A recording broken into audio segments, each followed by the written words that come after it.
Well, hello everybody, and welcome to Turning Towards Life.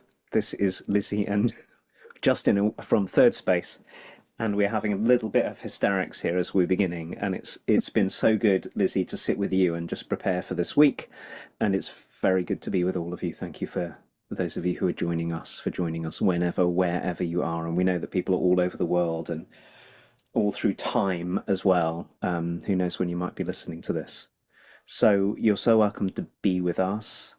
We're doing this a little bit off our usual schedule, which is probably why we're feeling a little bit hysterical, because instead of our regular Sunday morning practice, it's Wednesday afternoon, and I think we don't know who we are or what our names are or anything like that. But the reason for that is this weekend we began another year of our Thirdspace professional coaching course. And what a wonder that was. And so fantastic to be doing that with you, Lizzie, as well, and with all the other members of our Thirdspace faculty. And so I'm feeling a great debt of, debt's not the right word, an enormous amount of gratitude to the 18 people who signed up and then turned up for this year's programme. It feels very special to be doing this conversation in the wake of everything we did last weekend. And Lizzie, thank you for bringing again, a wonderful source for us to dive into together. Thank you, Justin. So everyone listening, just to let you in on why it's funny, is because we have this thing where whoever's chosen the source, the other one says hello. And for ages, I didn't know what the formula was. I didn't know what the algorithm, as I call it, was. So Justin, you say you're going first. I was thinking, oh, how does he know? How does he know who goes first? As if it was some big mystery.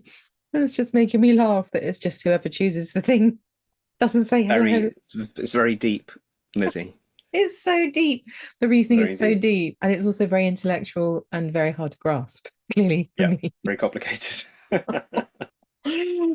Oh dear. Anyway, this is a very sweet, gorgeous, deep poem by Morgan Lamb, and it's called In the Open. And thank you, Morgan, for writing this and letting this be in the world so that we could have it as a source for turning towards life.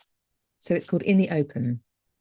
And if you haven't been with us before here, what happens is we have a source and then we start talking about it, and then we see what happens between us.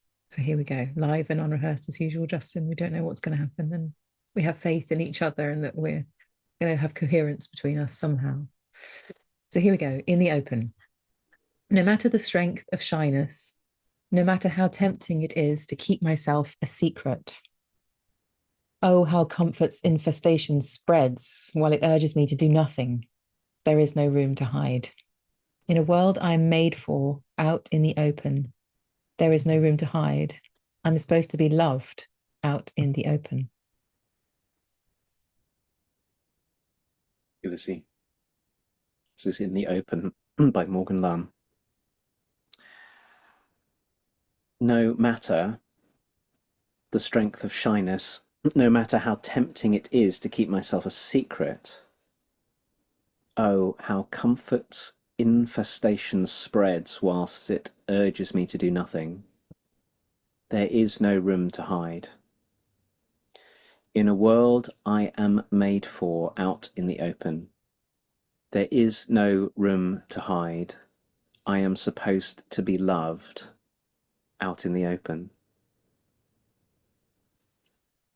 Thanks, Justin.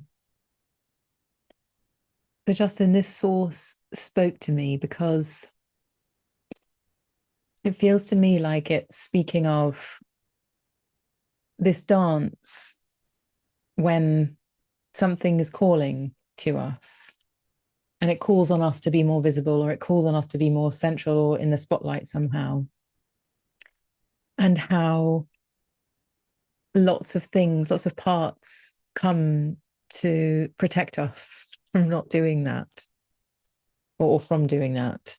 And what it means to step forth into something that is ours, that's like mine to do in the world, which might be open, out in the open, in relationship to other people somehow. And we suddenly feel like, oh, I can't hide anymore. There's a ripeness that comes in spite of the procrastination or in spite of the staying on the sofa with the duvet on. There's something that kind of manifests inside that means it's time. It's time that I show myself. It's time that I bring my gift. It's time that I find my way to say the thing I've always wanted to say, or that it's just brand new to me to say that needs to be said right now. But that there's a moment when an apple falls from a tree because it's got all of the goodness that it needs from the tree and it's ready and ripe for the eating.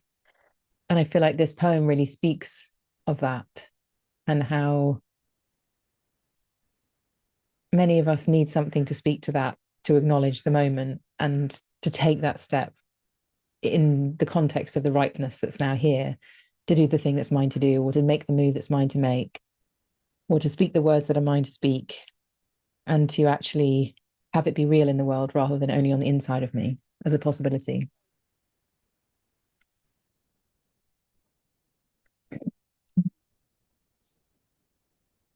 So good hearing all the things that come first for you in reading this, Lizzie, because I found myself starting in a different place, which is the thing that happens before we're able to bring ourselves out into the open.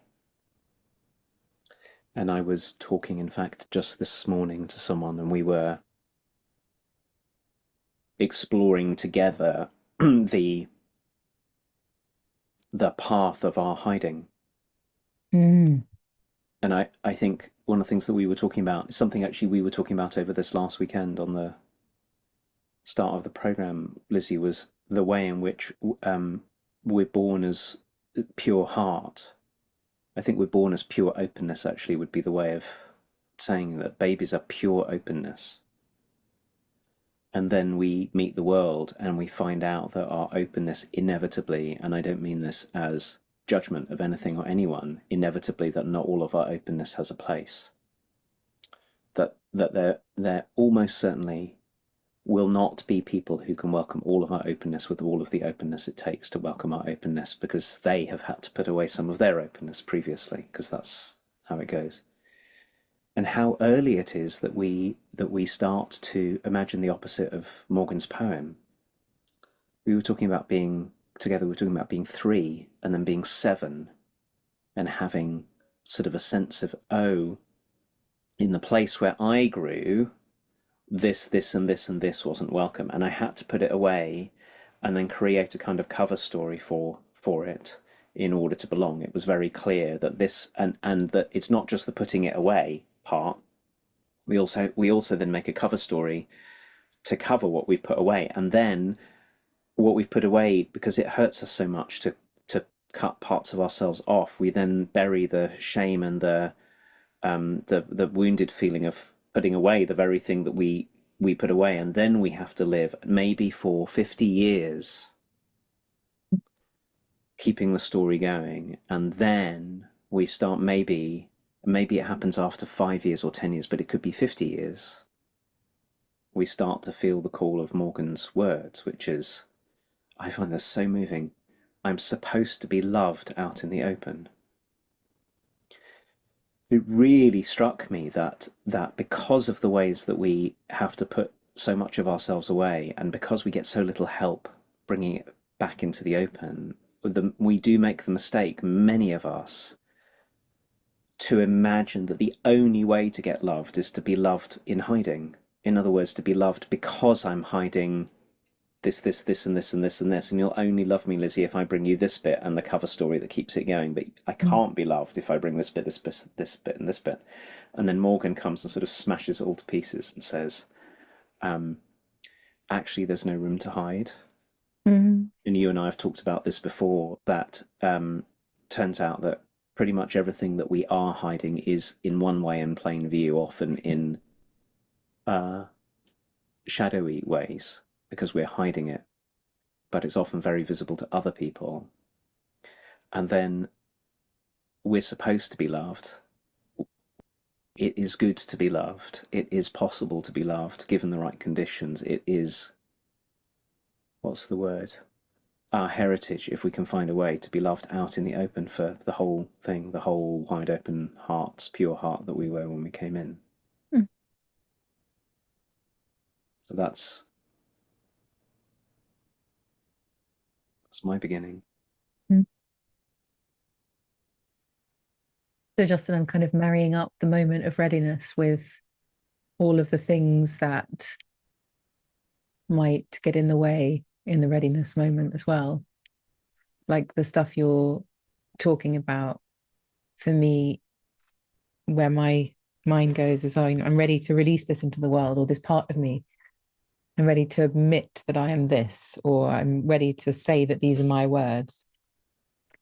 And then all of those ways that we've kind of hidden ourselves and obscured ourselves, given to us by the ones whose openness wasn't as open as it needed to be, all of those parts, or those people even, come and have something to say. And maybe it's not safe to become visible. Maybe it's not safe for this part of me to be visible in the world. And how crucial it is to be in conversation about that and bring that to the light, and the light of relationship and the light of mutual holding, so that those voices, those parts, those people, those elements that would come and say, no, no, no, not now, not ever, stay hiding, stay small, is safer here or is better here, they get to be not given the power to stop us, that they get to be heard and acknowledged as things that need to be put to the side in order for me to bring this. And of course, we might have complex relationships with those parts as well, because they might be parental or powerful in other ways in our systems. And so I'm thinking of all the ways that that stuff needs to be acknowledged in order that we can bring ourselves to the openness to be loved out in the open like this. And also how brave it is. It's so brave to say, this is who I am and this is what's mine. And my mother might be listening, or my teacher might see me. And I'm just really amazed at the courage that it takes, but also the kind of relationships it takes to be able to step through and forth into this realm of visibility, or of being loved in the open like this. Because the world is so diverse and so different in all of its elements, in terms of people and what kind of reception we might get. And of course, the world isn't all friendly either, obviously. And so I feel like it really matters to be in community when we have a voice to bring, when we have a message or a part that wants to be in the world, so that that part that wants to be welcomed, that wants to be loved out in the open, can find its own tribe or something. It can find its own validity that doesn't necessarily belong to what has gone before.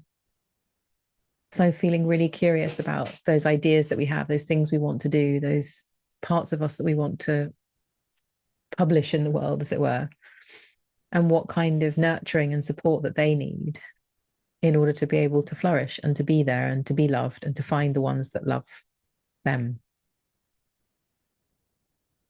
Yeah, I'm thinking quite a lot. So you're talking about what it takes to be one who will love others out into the open, Mm-hmm. and it's really tricky because if you think about, as I'm thinking about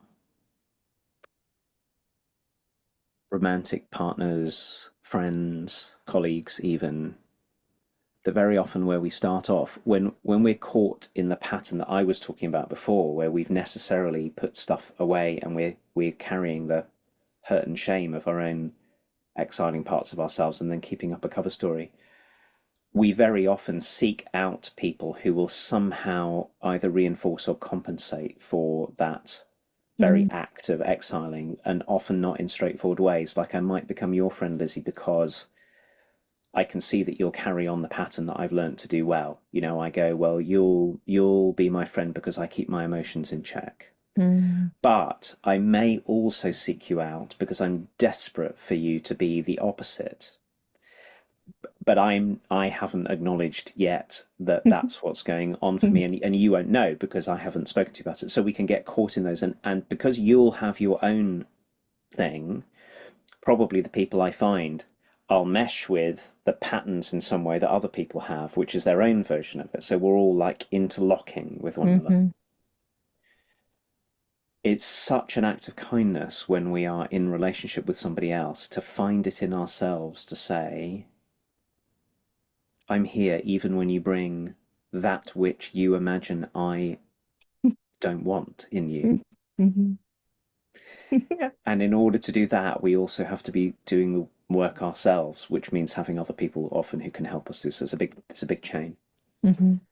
But I know because I know this from knowing you, and I know this from knowing other people who I love and care about, who are loving and bold and courageous, and that we really can make invitations to one another. We can say to one another, I'm right here.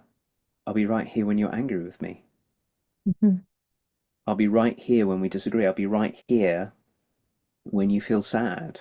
I'll be right here when.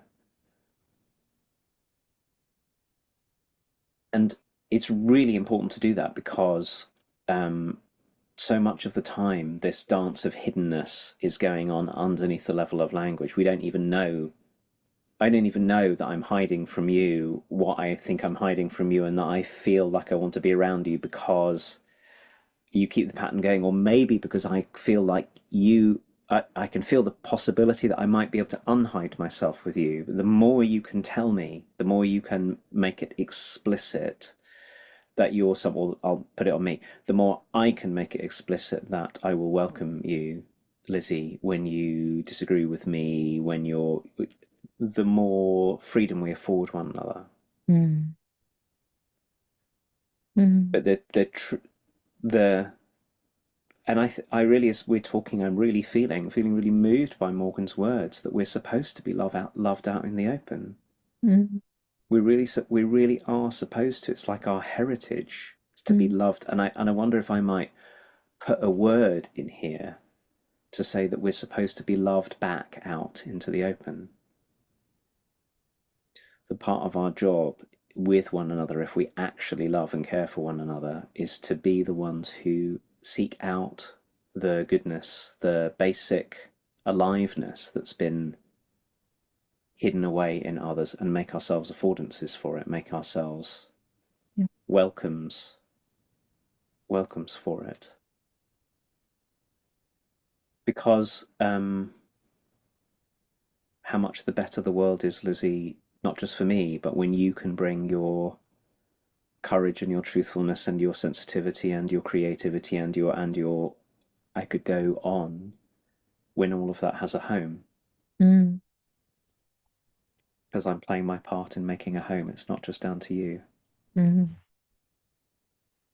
Yeah, I'm feeling really moved, Justin, by all the times I can think of the people who've spotted many times before I have a something that wants to be born in me that is not visible yet, or that I haven't understood or encountered yet, and how extraordinary it is to be with ones who can see beyond the dance I'm trying to make them dance by being the way that I am, and how yeah, it's so easy to stay in the dance and recruit everybody into the dance and then long to not be in the dance somewhere in us. And then someone sees that longing and goes, there's something else here. And I'm going to invite you into it. And I'm going to, or that I've seen it myself. And I've tried to tell somebody and they've said, okay, yeah, like, tell me more. They want to support my unfolding in places that I haven't been able to show before or something. And I think it is so beautiful when that happens. And I too really moved by this. I'm supposed to be loved out in the open. Like all of me has a home in the open. Like, imagine a world where that's true. All of me has a home in the open. And there are people who are interested in the parts of me that aren't yet in the open. And we can be like that with each other. It also got me thinking, Justin, about letting people say no who are really close to us. I think that's the same realms. So when we are people to whom people often say yes, what's going on there? There probably should be quite an equal amount of yeses and nos or something. But to really let somebody say no to me, and what kind of a world that makes, to really let someone say, no, I don't want to do that when I've asked them, or someone says a real proper yes. It's like if my dance is normally what I say goes and you say yes to me, and then someone says no, am I willing to let them not do the dance that I want them to do with this particular part of me? Am I willing to encounter their no and reorganize myself? Or is the relationship over? When I've been recruiting you to say yes to me all these years, and suddenly you start saying no, what maybe the relationship was based on you saying yes to me all the time. Maybe that was the given between us. And now you're starting to say, no, I can't be with you. Or I can say, there's a new something coming here.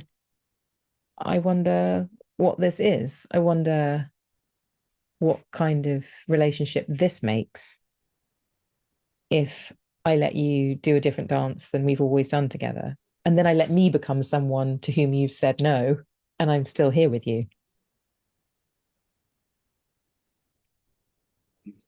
So I'm laughing because it's so excellently complex as well. So if our friendship is based upon me saying yes to you and you having your way, I just want to start with where you just left off, which is as long as I continue to only be in the friendship in a way that says yes, two things are happening that I can see. So one is probably leaving huge parts of myself out. Mm-hmm.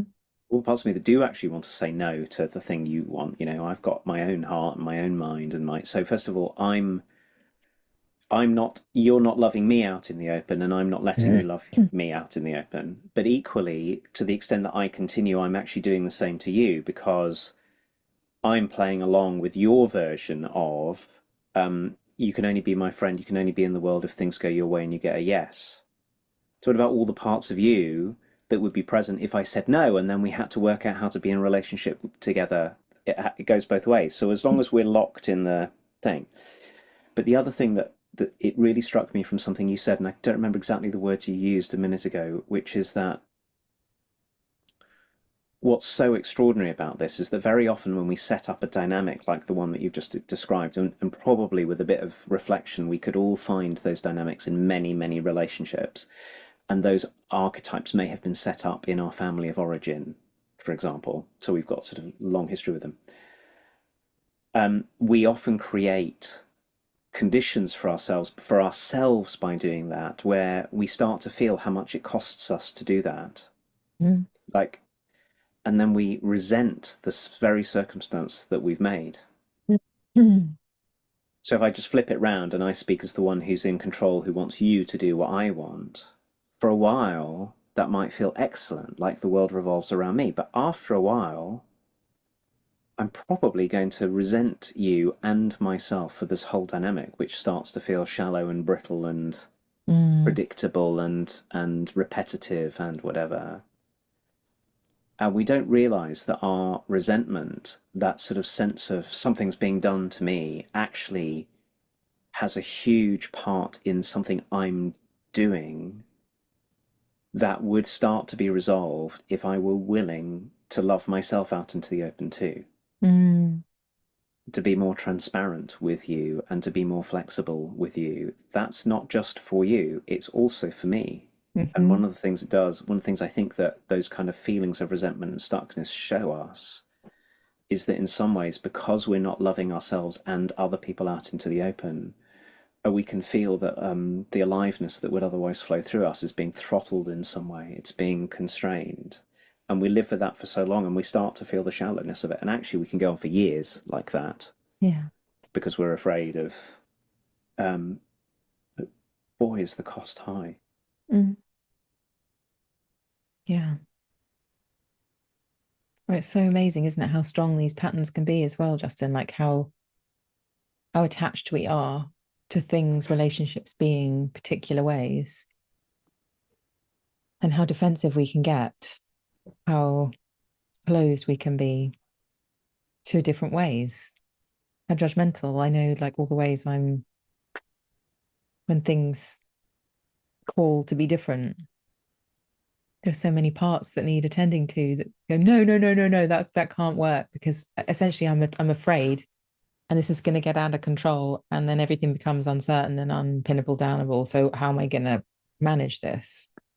I can feel that in myself. And yet, even in the face of all that, it's possible that I cultivate an openness, a curiosity, a kind of like a discipline of curiosity, maybe. Like when something comes towards me that's unfamiliar, or someone's dancing a different kind of dance, can I see whether I can open to it? Can I see whether I can not dance the dance I've always danced? And maybe I can't for 100 times, but maybe I can for one time. And I could see what a different world that's possible if I just one time didn't dance the dance that we've made together. Hmm. Well, I had zero idea, Justin, that Morgan's poem would take us into these realms. And I'm really grateful for it. And it's like a beautiful, I don't know, some kind of unraveling gem or something I feel about it. So I really want to thank Morgan for writing this and for bringing us this incredible little poem. And Justin, thank you for being this kind of openness too. And in a way, turning towards life is us being loved in the open and loving each other in the open. And it's tender territory. And I want to appreciate us as well for having conversations in the open, which was a very conscious move to be in the open. And I have never quite considered us that brave, but now I'm thinking about it, it's quite brave. So I want to acknowledge Yeah. that and say thank you for your braveness and my braveness and our wish to be in the world in this open kind of way.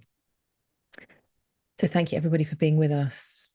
And we'll be back next week with a source chosen by Justin, which means I'm saying hello, I think. Fantastic. Thank you, Lizzie. Thank you, everyone. Bye Thanks, bye. everyone.